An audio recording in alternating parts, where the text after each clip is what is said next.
Welcome to Unbound, the podcast with Beth Curry, author, storyteller, and survivor.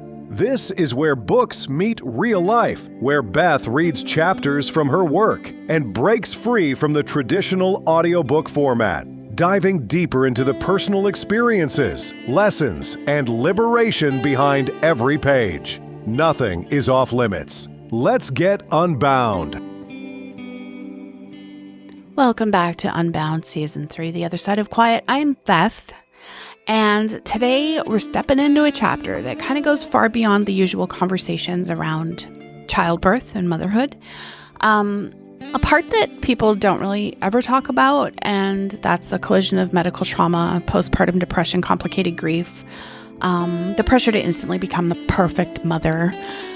What you're about to hear isn't just education. I think it's truth-telling, and for many, I think it's validation. This is chapter 16 in the book, When Birth Becomes Rebirth.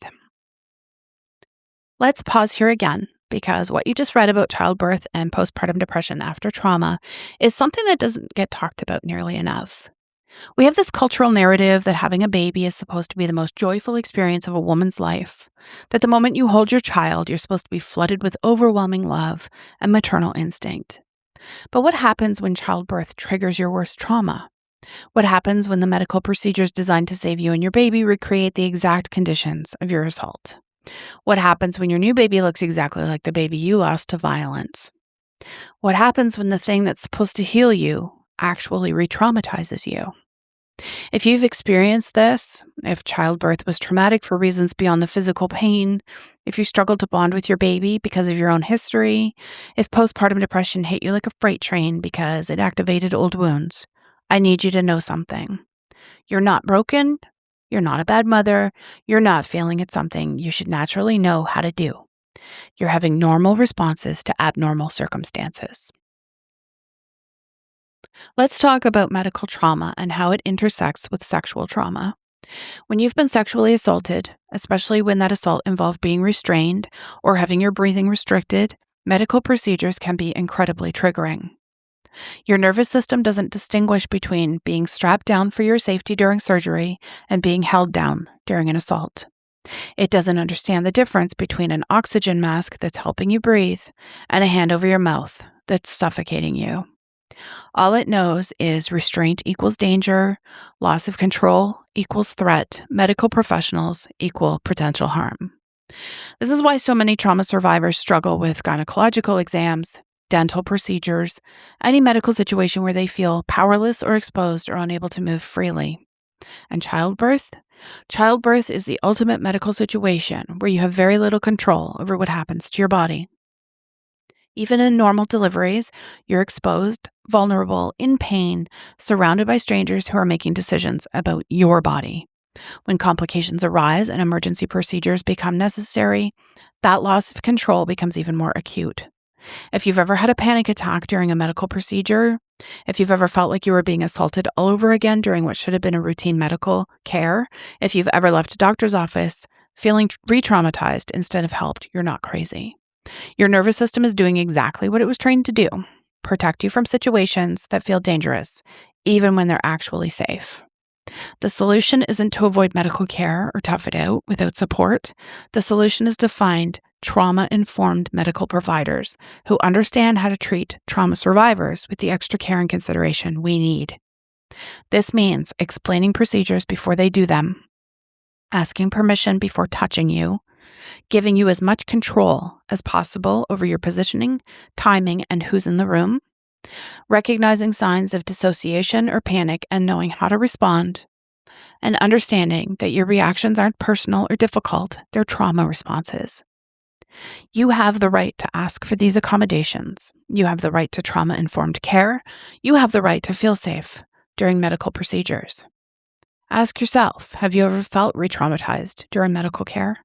Have you ever avoided necessary medical treatment because you were afraid of being triggered? What would it feel like to advocate for your own needs in medical settings? What support would you need to feel safer during medical procedures? Let's talk about postpartum depression and how trauma complicates it. Regular postpartum depression is hard enough. It's a medical condition caused by hormonal changes, sleep deprivation, and the massive life adjustment that comes with having a baby. But when you add trauma history to the mix, postpartum depression becomes infinitely more complex. If you've lost a baby before, every moment with your new baby can feel borrowed, temporary, like something that could be taken away at any second. If you've been told you're not worthy of love, bonding with a completely dependent little person who needs you to love them can feel overwhelming and impossible.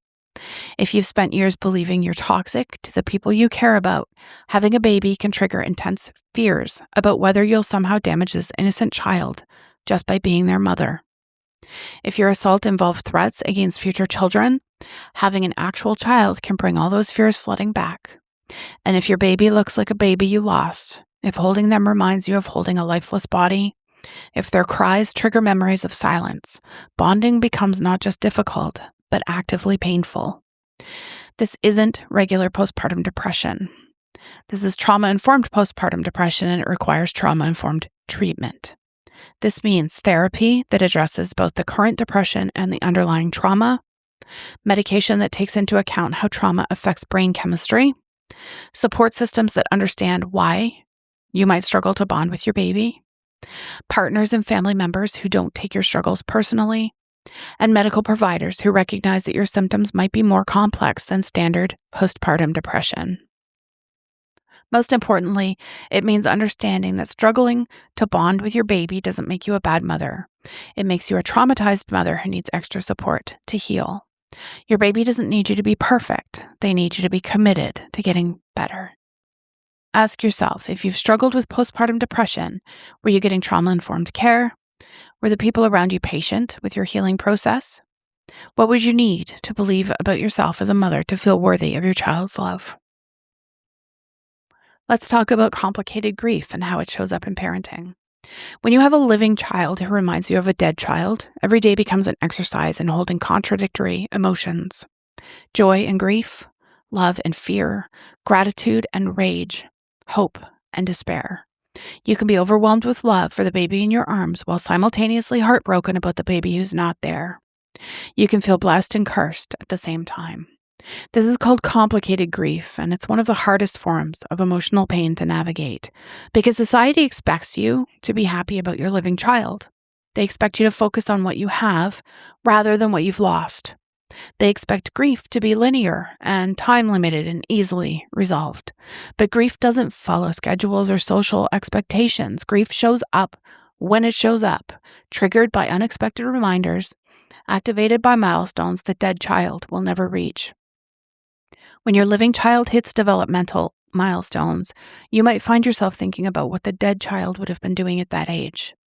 When your living child laughs or cries or sleeps, you might remember the silence of the child who never got to make those sounds.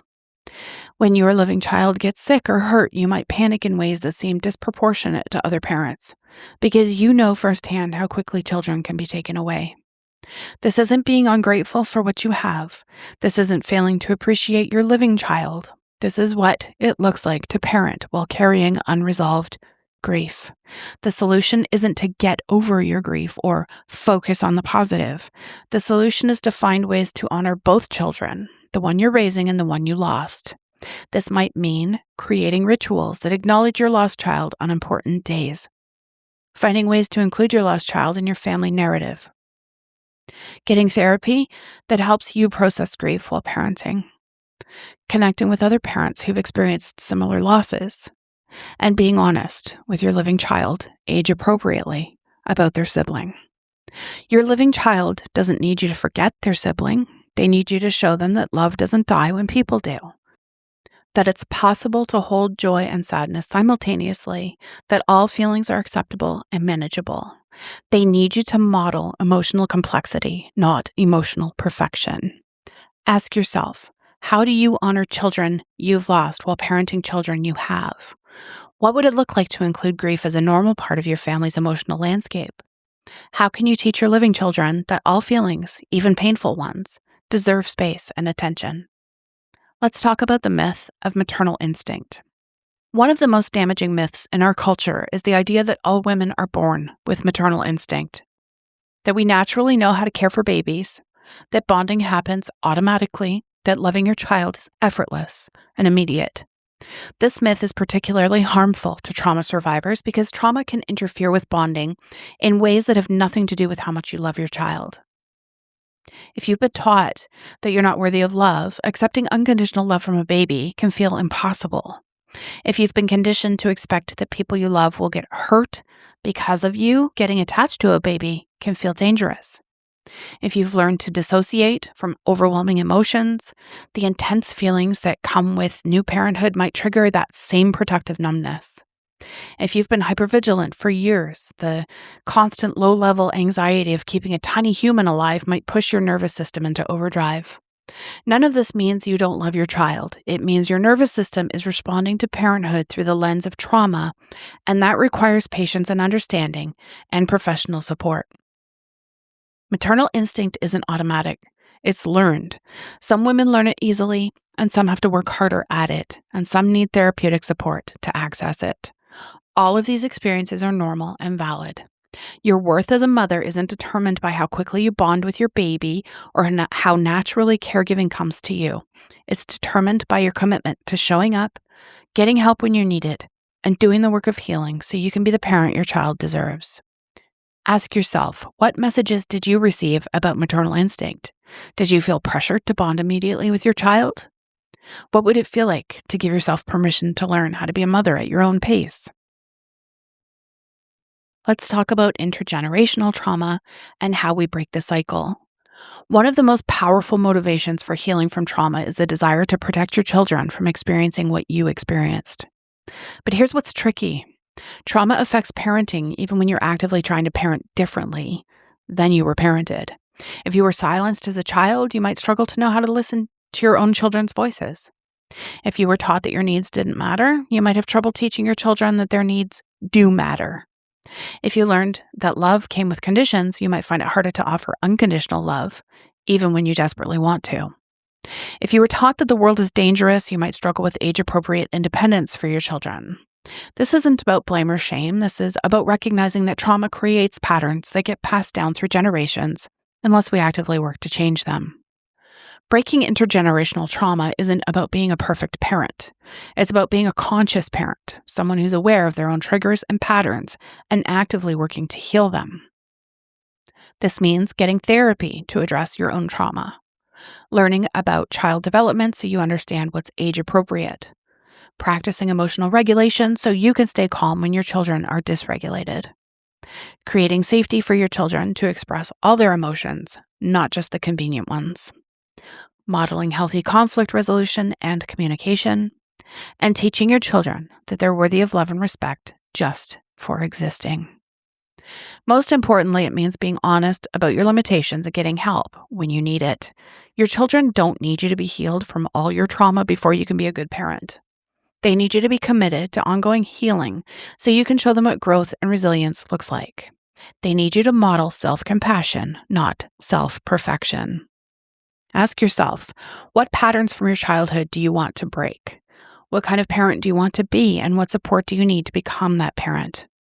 How can you heal your own trauma while raising children who won't need to heal from theirs? Finally, let's talk about the incredible strength it takes to choose healing while parenting. Becoming a parent when you have a trauma history is one of the bravest things a person can do.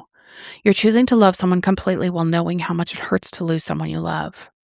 You're choosing to protect someone while knowing that you can't protect them from everything.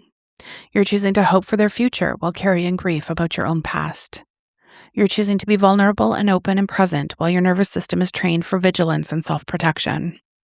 This requires a kind of courage that people who haven't experienced trauma can't fully understand. Every day you show up for your children while managing your own triggers is an act of love. Every time you choose connection over withdrawal, presence over dissociation, hope over fear, you're not just healing yourself, you're healing the future. Every moment that you choose to parent consciously rather than automatically, you're breaking cycles that might have continued for generations. This work is hard. It's daily, it's invisible to most people, and it's absolutely heroic. Your children are lucky to have a parent who cares enough about their well-being to do the hard work of healing. Your children are lucky to have a parent who knows the difference between surviving and thriving and is committed to teaching them how to do both. You're not just raising children, you're raising the future. And you're doing it while healing from a past that tried to convince you that you weren't worthy of having a future at all. That takes incredible strength, and you should be proud of yourself for choosing it every single day. Ask yourself, what would it feel like to give yourself credit for the courage it takes to parent while healing from trauma? What would you want your children to know about your journey? How are you already breaking cycles just by choosing to heal? If you're reading this as a parent who's struggling, please know you're not alone, you're not failing, and it's not too late to get the support you need.